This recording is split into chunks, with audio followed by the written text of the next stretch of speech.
Assalamualaikum warahmatullahi wabarakatuh. Halo teman-teman. Perkenalkan, aku Linda Rahmiati.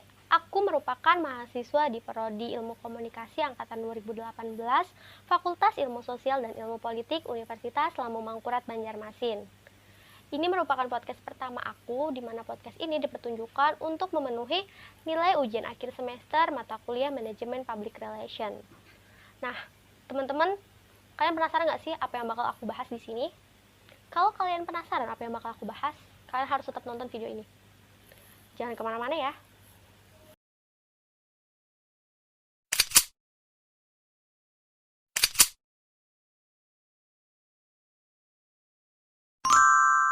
Halo, makasih buat kalian yang masih nonton video aku.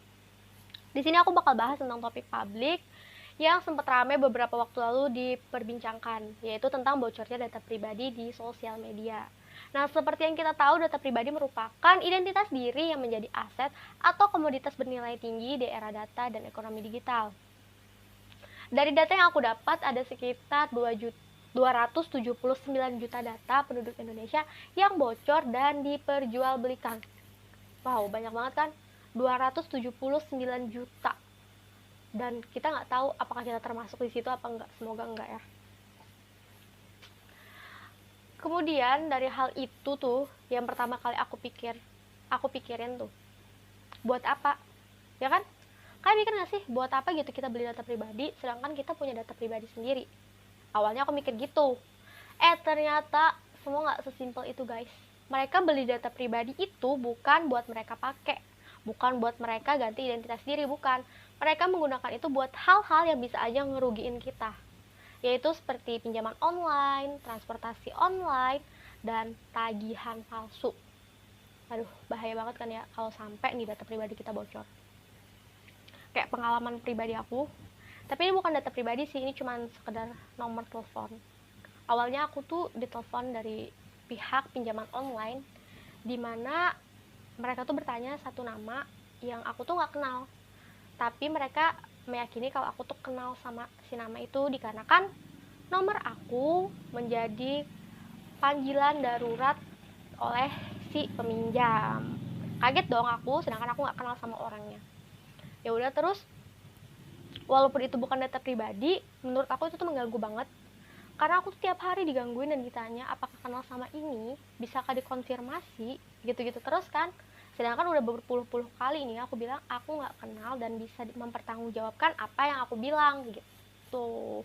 Terus karena aku nggak kuat tiap hari ditelepon dan aku nggak tahu siapa orang yang mereka cari, aku memutuskan untuk menonaktifkan nomor teleponku gitu. Walaupun ini cuma nomor telepon, tapi itu tuh udah kayak mengganggu kita banget, mengganggu aku pribadi banget.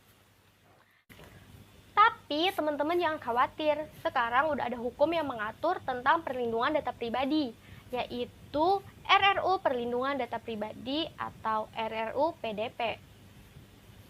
Memuat 72 pasal dan 15 bab. Blade itu mengatur tentang definisi data pribadi, jenis hak kepemilikan, pemrosesan pengecualian, pengendali dan prosesor, pengiriman, lembaga berwenang yang mengatur data pribadi, serta penyelesaian sengketa.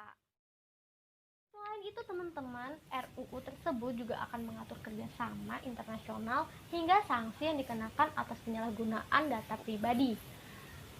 Bahkan, Presiden Joko Widodo sendiri telah menandatangani RUU PDP tersebut pada 24 Januari 2020. RUU PDP juga mengenakan sanksi atas pelanggaran data pribadi. Pelaku yang mengungkapkan atau menggunakan data pribadi yang bukan miliknya secara melawan hukum akan dikenakan pidana 7 tahun penjara dan denda maksimal 70 miliar. Wih, ngeri guys. Nggak main-main sanksinya. Kalian jangan sampai ya ngebocorin data pribadi kalian sendiri, apalagi ngebocorin data pribadi orang lain. Bahaya, sanksinya nggak main-main. Kemudian untuk menjaga data pribadi kita biar nggak bocor, aku ada beberapa tips nih buat kita. Yang pertama, bijak menggunakan media sosial. Yang kedua, jangan gunakan kartu kredit kita untuk semua transaksi online. Yang ketiga, gunakan cloud penyimpanan untuk backup data. Yang keempat, lakukan penghapusan menyeluruh. Yang kelima, jangan lupa memberi sandi pengaman. Oke guys, gak kerasa udah lama ya. Segini dulu deh. Demikian dari aku, semoga kita sehat selalu dan apa yang kita inginkan bisa tercapai di kemudian hari. Selalu tersenyum, jadi pribadi yang lebih baik. Sampai jumpa. Assalamualaikum warahmatullahi wabarakatuh.